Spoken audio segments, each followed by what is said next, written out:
Hi hello नमस्कार, स्वागत आहे तुमचं आपल्या नवीन एका व्हिडिओमध्ये। आज भरपूर दिवसांनी आपला व्हिडिओ येत आहे।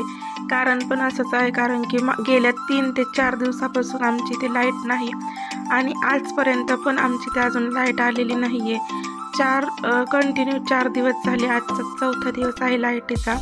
लाईट तर नाहीच, सोबतच 3 दिवस रेंजसुद्धा अजिबात नव्हती आणि लाईट नसल्यामुळे मग आम्हाला पाणी हे चुलीवरच तापवावं लागतं, कारण की एवढ्या सगळ्यांचं पाणी किंवा स्वयंपाक सगळंच गॅसवर होणं शक्य नाही। आणि झालं तरी मग गॅस भरपूर असा जातो। त्या दिवशी भरपूर असा पाऊससुद्धा होता आणि सगळीकडेच हा पाऊस झाला। अक्षरशः मुलांना सुद्धा शाळेला सुट्टी देण्यात आली होती, पण माहीत नव्हतं की शाळा आहे किंवा नाही, कारण की रेंज नव्हती, त्यामुळे काहीच समजत नव्हतं। आणि मग त्यानंतर मी साईसाठी डबासुद्धा करायला लागले होते आणि मग थोडीशी फार अशी रेंज आली, त्यावेळी तेवढा मेसेज एक क्लिक झाला।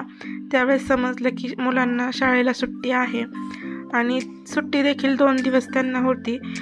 पण डब्याची तर तयारी झालीच होती, तर त्यासाठी मी वांगे चिरले होते, वांग्याचं भरीत करायला।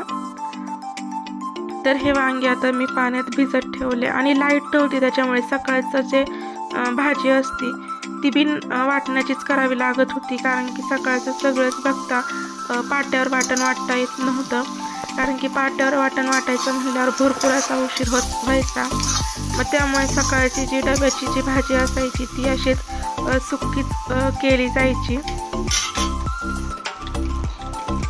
त्या दिवशी अक्षरशः दिवसभर असा पाऊस चालू होता आणि पावसामुळे जी आमची जी जुनी घरं आहेत त्याची काही दगडीसुद्धा पडली।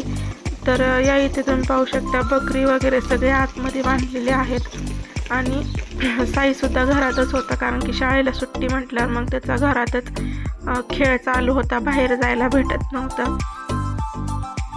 तर घरात जे त्याचे काही खेळणे आहेत तर ते काढून त्याचं खेळणं चालू होतं। आणि सकाळचे 9 वाजले तरी अक्षरशः अख्ख्या घरात अंधार होता, म्हणजे पूर्णच अंधार झाला होता, जसं काही रात्र झाली आहे एवढा अंधार। आणि मी स्वयंपाक करताना सुद्धा बॅटरी लावूनच स्वयंपाक केला, कारण की किचनमध्ये काहीच दिसत नव्हतं। तर या इथे आपला कांदा छान असा लाल झालेला आहे। त्यानंतर त्यामध्ये हळद, तिखट, मीठ हे टाकून दिला आणि त्यानंतर वांगी सुद्धा टाकली।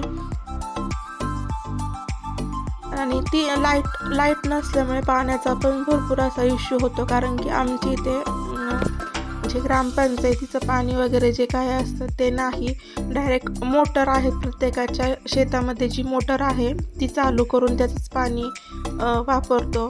तर ज्यावेळेस लाईट असेल त्याच वेळेस पाणी, अन्यथा पाणी नाही। तर 3 दिवस पाण्याचे सुद्धा भरपूर असे हाल झालेले आहेत। तर या इथे माझा स्वयंपाक चालूच होता। रात्रीचा जो मसाले भात राहिला तो सुद्धा गरम करून घेतला, कारण की रात्रीचा मसाले भात खायला हा खूप छान लागतो।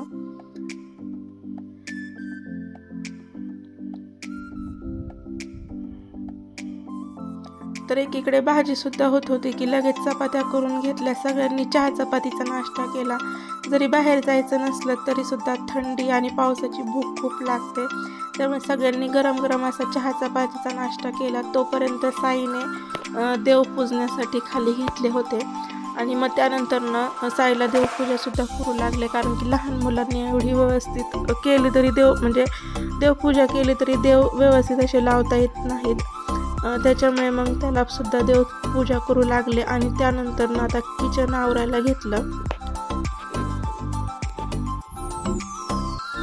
तर किचनमध्ये सुद्धा भरपूर राडा झाला होता, भांडी वगैरे घासायची होती। बाहेर तर पाऊस चालू होता आणि पाणी सुद्धा नव्हतं, तरी पण देखील थोड्या पाण्यामध्ये का होईना पण आपल्याला सगळी स्वच्छता ही करावीच लागते। तर आता या इथे माझा गॅस वगैरे सगळं घासून झालेलं आहे, भांडी सुद्धा घासून घेतली आणि त्यानंतर लगेच धुणं धुवायला घेतलं।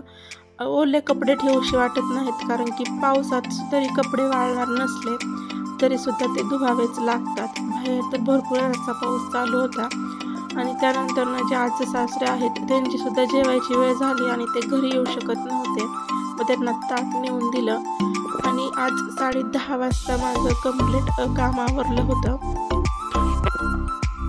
तर अक्षरशः या 2 ते 3 दिवसांमध्ये पावसाचं पाणी सुद्धा साठवून ठेवावं लागलं, कारण की पाणीच नव्हतं आणि पाण्यावर तर सर्व आहे. तर जे कपडे होते ते गोठ्यात वाळत टाकले आणि राहिलेले बाकीचे कपडे आतमध्ये हॉल भरपूर असा मोठा आहे, त्याच्यामुळे तिथे दोरी बांधून तिथे सुद्धा कपडे वाळत टाकले. कारण की कपडे भरपूर असे निघतात आणि लवकर काम आवरलं होतं, त्यामुळे स्वामी समर्थांची जी आद्य बखर आहे ती वाचत बसले. तर असा आजचा छोटासा व्हिडिओ होता. तुम्हाला जर व्हिडिओ आवडला असेल तर व्हिडिओ लाईक करा, शेअर करा आणि सबस्क्राईब करायला मात्र विसरू नका. व्हिडिओ पाहिल्याबद्दल धन्यवाद.